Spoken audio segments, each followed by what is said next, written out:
Hai, minasan, konnichiwa, konnichiwa. Oke, selamat datang kembali di channel Dewa. Dan kali ini gue pengen ngungkapin rasa senang, rasa bahagia gue karena di hari ini atau tepatnya di tanggal 29 Mei ini channel ini bisa mencapai 1000 subscriber pertama ya guys ya. Jadi dari hati yang paling dalam saya ingin mengucapkan kepada kalian yang selalu mensupport channel ini, yang selalu nongkrongin channel ini, ucapin terima kasih yang sebesar-besarnya dan tetap nongkrongin channel ini.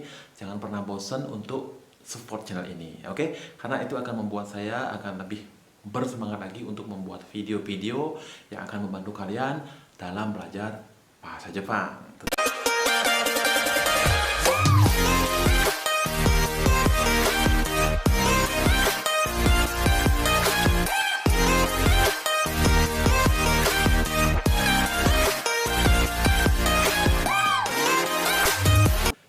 Nah, pada kesempatan kali ini saya ingin mengajak kalian atau saya ingin mengajak tomodachi sekalian untuk belajar yang namanya kasira dan kana.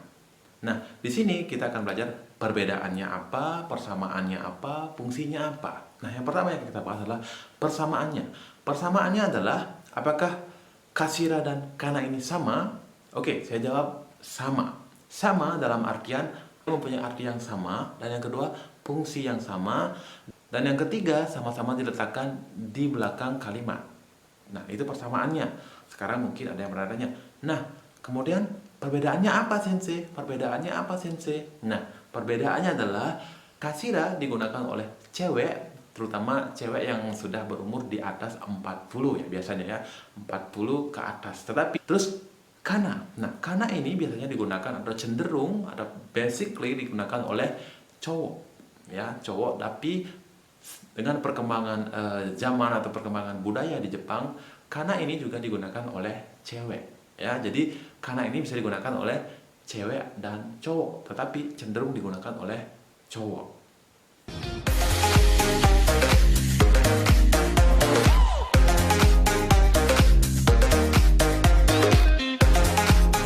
Nah, yang berikutnya yang akan kita bahas adalah fungsi dan kapan kita bisa menggunakan kana atau kasira ini. Nah, pada dasarnya atau pada basically-nya itu kana dan kasira ini bisa digunakan atau mempunyai 3 fungsi. Nah, fungsi yang pertama adalah digunakan ketika melakukan hitorigoto, atau hitorigoto itu adalah ngomong sendiri atau ngomong pada diri kalian sendiri yang mengandung pertanyaan-pertanyaan yang jawabannya belum pasti atau masih bimbang atau masih meraba-raba. Apakah itu benar terjadi atau masih bingung lah istilahnya, masih bingung, meraba-raba dan tidak tahu jawaban dengan pasti. Oke, mungkin di sini agak kurang dipahami. Oke, saya akan membuatkan 2 contoh kalimat untuk memudahkan kalian untuk memahami kapan menggunakan kasira dan kana. Yang pertama, asta ame furu kana? Asta ame furu kasira? Seperti itu. Jadi, besok apakah akan turun hujan? Do kana? Bagaimana ya? Bagaimana ya? Apakah besok akan turun hujan? Do kana? Gimana ya? Gimana ya? Nah, terus fungsi yang kedua adalah kasira dan kana ini sering digunakan ketika ingin meminta tolong atau meminta bantuan. Nah, contohnya seperti ini. Ne, asta, chotto hikoshi suru nda kedo, tetsudatte kureru kana? Seperti itu. Atau yang seperti ini, asta hikoshi suru nda kedo, chotto tetsudatte kureru kashira?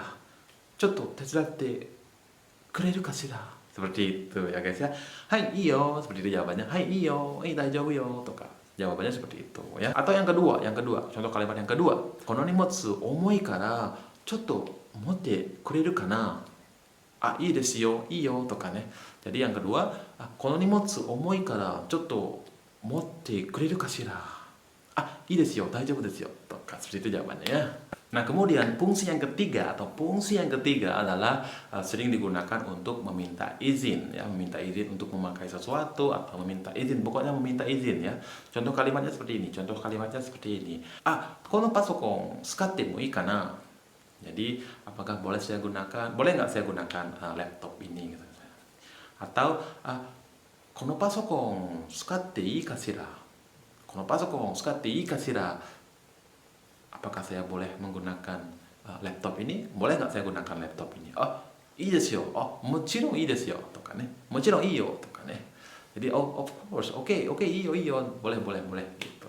Contoh yang kedua, misalkan kalian pergi ke Pijutskang gitu, misalkan Pijutskang itu gedung museum. Jadi di situ Anda nanya-nanya, ここで写真撮ってもいいかな?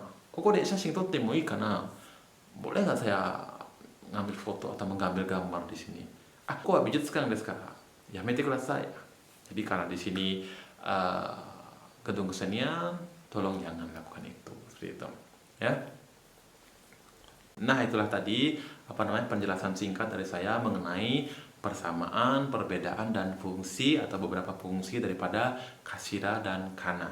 Nah, di sini perlu kalian ingat atau perlu kalian catat ketika Anda ingin menggunakan kasira sama kana, tolong dilokasikan dengan baik atau gunakan dengan baik pada tempatnya, karena kata kasira dan kana ini adalah kata-kata percakapan atau yang sering digunakan dalam percakapan sehari-hari. Jadi bahasa komunikasi, jadi bukan bahasa yang formal ya. Jadi ini adalah non formal. Jadi sering digunakan ketika Anda berbicara atau sering digunakan ketika berbicara bersama keluarga, teman dan kerabat dekat. Jadi jangan sekali-kali menggunakan ini kepada atasan kalian. Tetapi kalau kepepet banget sih nggak apa-apa, silahkan saja, karena dia juga bakal ngerti dan paham karena kalian juga bukan orang Jepang, nggak apa-apa.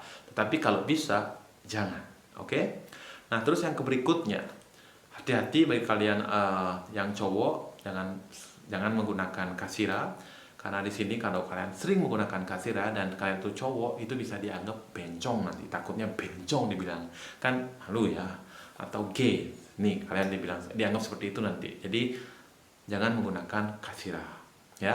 Bagi kalian yang cewek, oke lah, nggak apa-apa, walaupun kalian masih muda, silahkan saja pakai, tapi image-nya agak sedikit ya ke situ, agak umur tua gitu loh. Jadi kalau bisa yang cewek juga silahkan gunakan kana.